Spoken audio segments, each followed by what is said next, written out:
Hello दोस्तों, तो आज मैं आप लोगों के लिए लेकर आया हूँ इलेक्ट्रिक चार्जेस एंड फील्ड का लेक्चर नंबर 13, जिसमें आज हम लोग पढ़ने वाले हैं गॉस थ्योरम। तो चलिए स्टार्ट करते हैं कि गॉस थ्योरम क्या होता है। हाँ, लेकिन इसे स्टार्ट करने से पहले मैंने पिछले वीडियो में पढ़ाया था इलेक्ट्रिक फ्लक्स के बारे में। तो सबसे पहले इलेक्ट्रिक फ्लक्स को मैं बता दे रहा हूँ कि क्या क्या होता है इलेक्ट्रिक फ्लक्स, उसका फॉर्मूला इसमें यूज होगा। इलेक्ट्रिक फ्लक्स का मैंने बताया था कि इलेक्ट्रिक फ्लक्स क्या होता है कि किसी भी पृष्ठ से कितनी विद्युत, जैसे मान लो ये पृष्ठ है तो इससे कितनी विद्युत बल रेखा परपेंडिकुलर पास करती है उसकी संख्या को बोलते हैं फ्लक्स। इसका फॉर्मूला बताए थे इलेक्ट्रिक फ्लक्स का कि φ फॉर्मूला होता है E डॉट ए, या इसको ऐसे भी बताया था मैंने कि φ फॉर्मूला होता है integration of E dot d ए। तो ये था फॉर्मूला फ्लक्स का। तो चलिए जानते हैं सबसे पहले कि गॉस थ्योरम क्या होता है। तो इसका मैं स्टेटमेंट यहाँ पे लिख दे रहा हूँ गॉस थ्योरम का। इसका स्टेटमेंट कहता है कि the total electric flux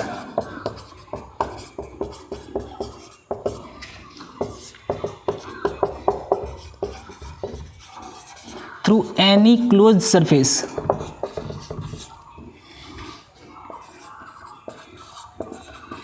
is equals to 1 by epsilon naught times of the total charge enclosed by the surface।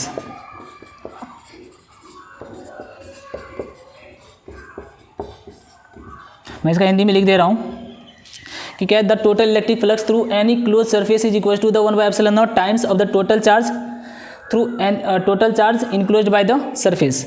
इसका हिंदी में है कि किसी बंद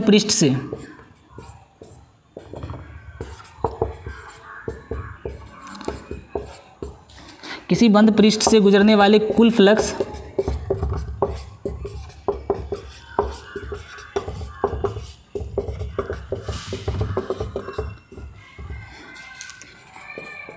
उस पृष्ठ से घिरे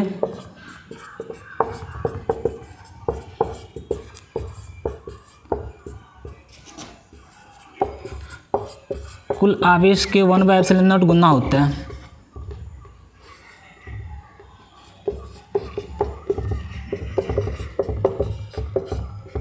ये इसका स्टेटमेंट कि किसी बंद पृष्ठ से गुजरने वाले कुल फ्लक्स जो होता है उस पृष्ठ से घिरे हुए कुल आवेश के 1 by epsilon naught गुना होता है। जैसे मान लो कि अगर ये कोई एक बंद पृष्ठ है, इस बंद पृष्ठ के अंदर अगर हम मान लेते हैं कि टोटल चार्ज Q है, तो इससे गुजरने वाले जो कुल फ्लक्स होगा इसके according to Gauss theorem total flux जो होगा इनक्लोज्ड बाय द सरफेस, इस सरफेस के इनक्लोज वो होता है फाई टोटल फ्लक्स को लिख दे रहे हैं। Total flux equals to Q total charge, यहाँ पे लिखा हुआ है कि कुल आवेश का, गिरे हुए कुल आवेश का 1 by epsilon naught गुना होता है Q into 1 by epsilon naught। तो मैं यहाँ पे लिख सकता हूँ Q by epsilon naught। यहाँ पे लिखा होता है Q इनक्लोज मतलब हो गया उस बंद पृष्ठ के अंदर कितना आवेश है, टोटल चार्ज।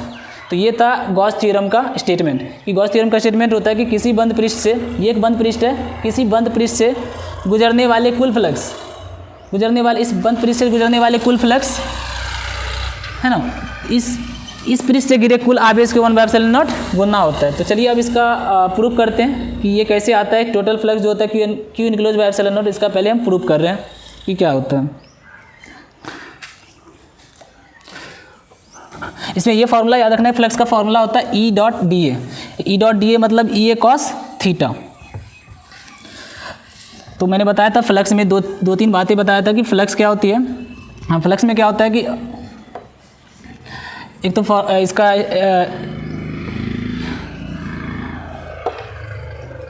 चलिए अब इसका प्रूफ कर रहे हैं गॉस थ्योरम का। प्रूफ के लिए हम क्या करते हैं, थोड़ा सा इसमें कुछ थ्योरी लिखनी होती है। मैं इसमें थ्योरी लिख रहा हूँ। मान लेते कि एक पृष्ठ है, गोलीय पृष्ठ को मान लेते, एक बंद गोलीय पृष्ठ ले लेते, माना S एक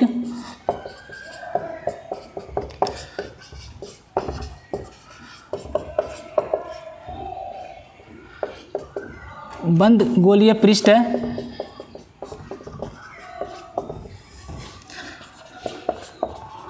जिसके केंद्र O से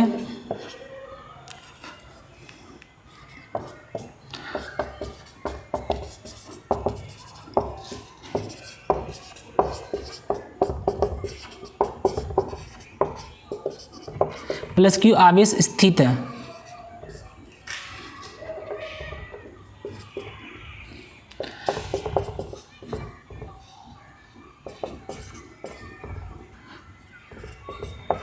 जिससे अब यहाँ पे लिख देते हैं कि केंद्र O से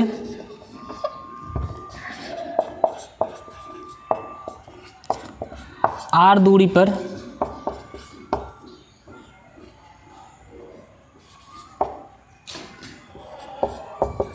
पृष्ठ पर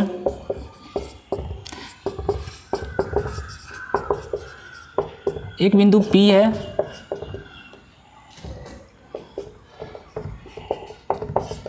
जो अल्पांश क्षेत्र मतलब हो गया एलिमेंटल एरिया छोटा सा, अल्पांश क्षेत्र DA से घिरा है। जो इसमें थ्योरी लिखी है मैंने, उस थ्योरी के बारे में यहाँ बता रहा हूँ। क्या है कि अकॉर्डिंग टू थ्योरी, माना S एक बंद गोलीय पृष्ठ है, ये एक बंद गोलीय पृष्ठ है। इसके सेंटर पे क्या रखा हुआ है, प्लस क्यू आवेश रखा हुआ है। इससे R दूरी पर पृष्ठ पर एक पॉइंट P है। तो मैं यहाँ पे लिख रहा हूँ, इससे R दूरी पर, इसके R दूरी पर, इसके पृष्ठ पर है ना, ये एक पृष्ठ है, इसके पृष्ठ पर एक पॉइंट P है, जो P पॉइंट मान लो कि इसका एक यहाँ का जो एक एलिमेंटल एरिया हम काटेंगे तो वो ये है। यहाँ पे एक पॉइंट क्या है, P है, इसके सेंटर पे यहाँ पे एक पॉइंट P है, जो कि P पॉइंट एक स्मॉल एलिमेंटल एरिया मतलब अल्पांश क्षेत्र DA से क्या है, घिरा हुआ है। तो हमें यहाँ पे क्या निकालना है, इलेक्ट्रिक फील्ड फाइंड करना है। तो चलिए स्टार्ट करें इसमें। तो हम मान लेते हैं कि अब ये हमें पता है कि प्लस क्यू के कारण R दूरी पर विद्युत क्षेत्र कितना होता है। अच्छा एक चीज़ देखो, ये जो स्मॉल एलिमेंट पार्ट है इसका एरिया वेक्टर किधर होगा। तो एरिया वेक्टर बताए थे कि एरिया वेक्टर क्या होता है, सरफेस के परपेंडिकुलर होता है। तो यहाँ पे सरफेस ये है, तो यहाँ पे जब सरफेस ये है तो इसका एरिया वेक्टर इधर होगा, सरफेस के परपेंडिकुलर DA मान लेते हैं। चूँकि एरिया छोटा सा एरिया है तो इसके लिए एरिया वेक्टर भी हमने छोटा सा लिया, DA। अच्छा यहाँ पे इलेक्ट्रिक फील्ड किधर होगा, इस पॉइंट पे इलेक्ट्रिक फील्ड भी बाहर होगा, क्योंकि पॉजिटिव चार्ज है, पॉजिटिव चार्ज की वजह से electric field away from the point. तो यहाँ से जो इलेक्ट्रिक फील्ड होगा वो भी इधर ही होगा, इसी डायरेक्शन में इलेक्ट्रिक फील्ड। यहाँ पे दिख रहा है कि इलेक्ट्रिक फील्ड और एरिया वेक्टर के बीच का जो एंगल है वो कितना है, 0 डिग्री है। तो अब हम पहले निकालते हैं कि प्लस क्यू के कारण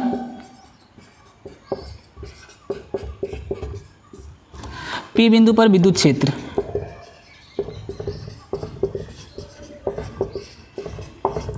विद्युत क्षेत्र की तीव्रता या विद्युत क्षेत्र। तो प्लस क्यू की वजह से R दूरी पर जो विद्युत क्षेत्र होता है वो कितना होता है, Q/R², और K की वैल्यू तो 1/4πε0। तो मैं लिख सकता हूँ 1/4πε0 Q/R²। अच्छा इलेक्ट्रिक फील्ड की डायरेक्शन किधर होगी, तो देखो प्लस की वजह से इधर है ना, बाहर की दिशा में, तो यहाँ पे हम क्या लिखेंगे, O पॉइंट है यहाँ, तो OP की दिशा में इलेक्ट्रिक फील्ड है यहाँ पे।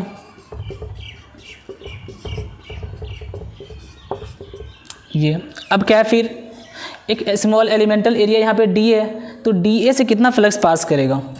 तो अब अल्पांश क्षेत्र DA से गुजरने वाला फ्लक्स,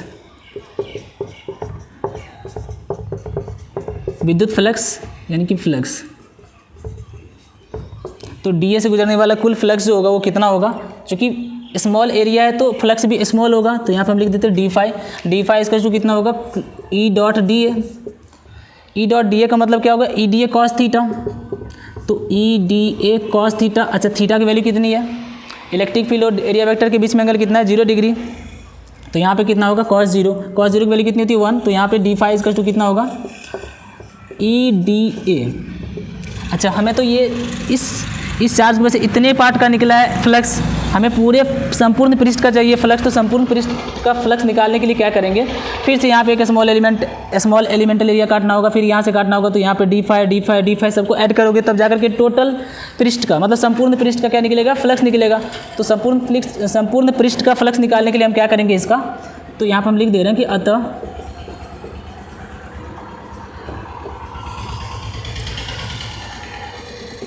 d फाई इसका जो आया है EDA, यहाँ पे मैं इसको घेर दे रहा हूँ। अतः संपूर्ण पृष्ठ से जुड़े कुल फ्लक्स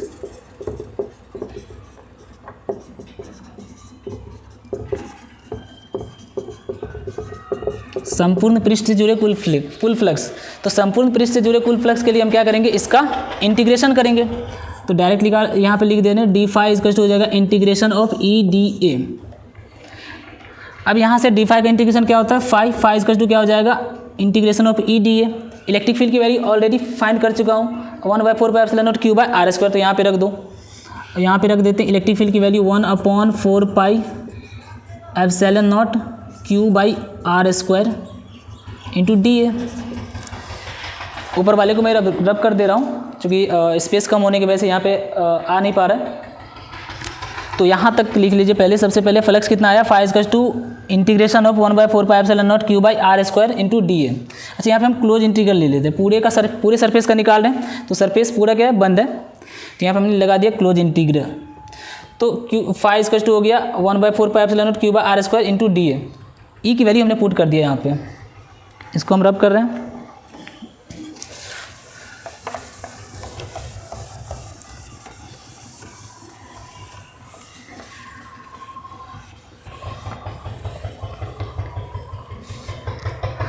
तो अब क्या होगा, फाई इक्वल टू हो जाएगा,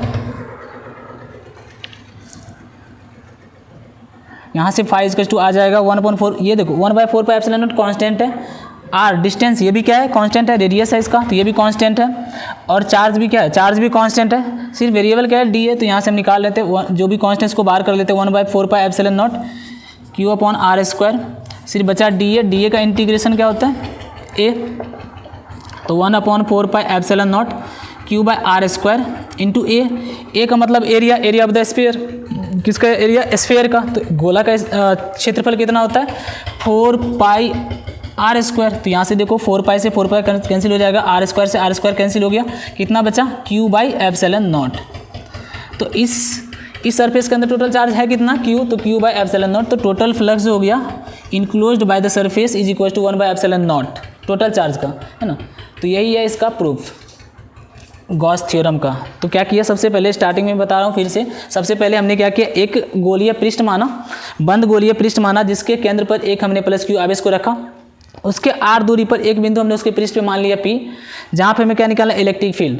तो इलेक्ट्रिक फील्ड निकालने के लिए ये जो P पॉइंट है, यहाँ पे एक स्मॉल एलिमेंटल एरिया हम काट लेते हैं, पहले अल्पांश क्षेत्र कंसीडर कर लेते हैं छोटा सा। इस क्षेत्र का जो एरिया वेक्टर होगा वो किधर होगा, बाहर होगा। तो इससे जुड़े कुल फ्लक्स कितना होगा, फाई इक्वल टू इससे इस छोटे से एरिया वेक्टर के लिए कितना हो जाएगा, d phi equal to E d A. E dot d A होगा, लेकिन यहाँ पे दोनों के बीच का एंगल कितना है 0 डिग्री, तो क्या हो जाएगा cos 0। तो E d phi equal to क्या हो गया ई डी ए। अब टोटल का फ्लक्स निकालना है, तो टोटल फ्लक्स निकालने के लिए क्या करेंगे, सबको जोड़ना पड़ता है, डी फाई करके सबको जोड़ना पड़ेगा। तो फिजिक्स में क्या करते हैं, सबको इंटीग्रेशन कर देते टोटल फ्लक्स निकालने के। तो डी फाई का इंटीग्रेशन कर दो, तो डी फाई का इंटीग्रेशन क्या हो जाएगा फाई, और यहाँ हो जाएगा ई डी ए 1/4πε0 Q। ई की वैल्यू तो पता है कि प्लस Q की वैसे r दूरी पर कितना होता है, ई इक्वल टू 1/4πε0 Q/r²। तो यहाँ पे ई की जगह हमने रख दिया और यहाँ से इसको कैलकुलेट कर लिया। तो टोटल फ्लक्स कितना हुआ, जो गॉस थ्योरम का स्टेटमेंट कहता है कि फाई इक्वल टू Q/ε0। अच्छा, अब एक दो पॉइंट यहाँ पे हम नोट में लिखा दे रहे हैं। अगर यदि किसी बंद पृष्ठ के अंदर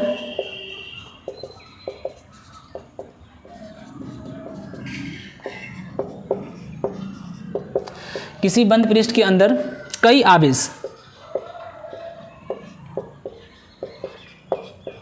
किसी बंद पृष्ठ के अंदर कई आवेश Q1, Q2, Q3 dash Qn हो स्थित है,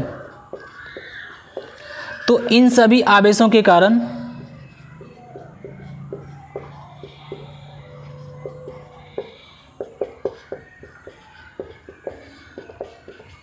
उस पृष्ठ से जुड़े कुल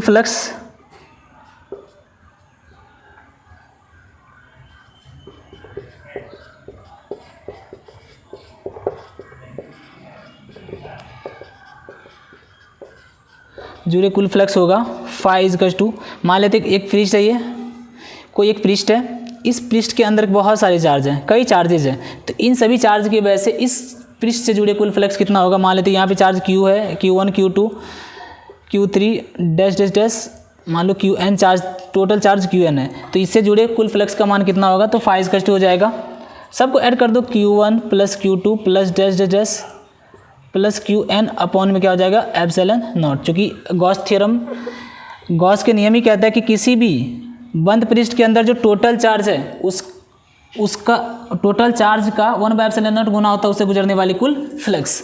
तो ये फ्लक्स की वैल्यू होगी φ=Q1 + Q2 प्लस ये इसका है।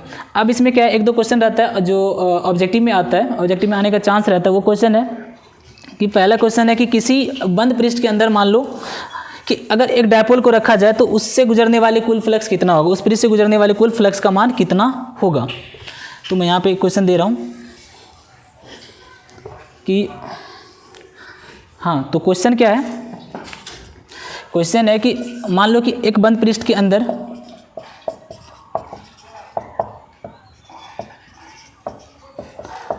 फ्लक्स ज्ञात करें।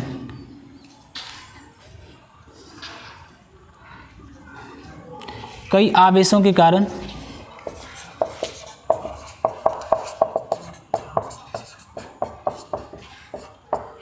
उस पृष्ठ से जुड़े फ्लक्स ज्ञात करें।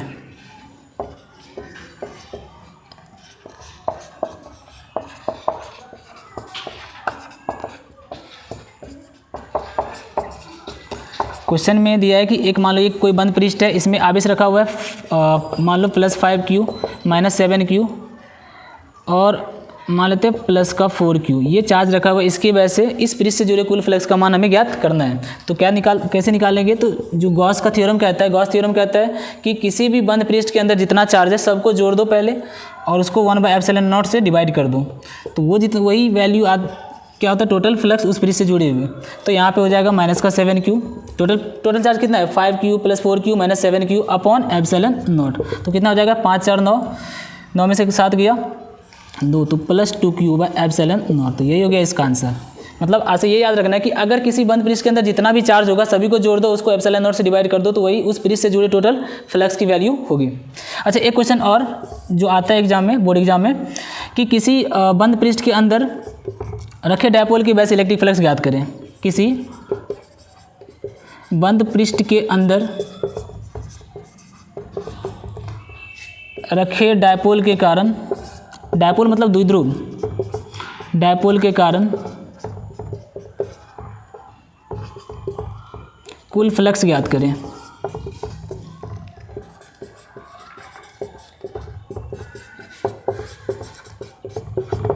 तो इसका जो कुल फ्लक्स होगा वो हो जाएगा, क्या क्वेश्चन में है कि किसी एक डायपोल को रखा गया एक बंद पृष्ठ के अंदर। तो डायपोल का मतलब होता है -Q और +Q चार्ज। तो टोटल चार्ज कितना हो जाएगा डायपोल की वजह से, तो φ=, इसका सॉल्यूशन यहाँ पे मैं कर दे रहा हूँ। तो टोटल चार्ज कितना है -Q + Q अपॉन में ε। टोटल चार्ज कितना है 0, 0 अपॉन ε0 0। तो यानी कि याद रखना है कि यदि किसी बंद पृष्ठ के अंदर एक डायपोल को रखा जाए तो उसकी वजह से जो टोटल फ्लक्स होगा वो क्या होगा 0। तो आज का वीडियो मैं यहीं पे समाप्त कर रहा हूँ। तब तक आप पढ़ाई करते रहिए। All the best.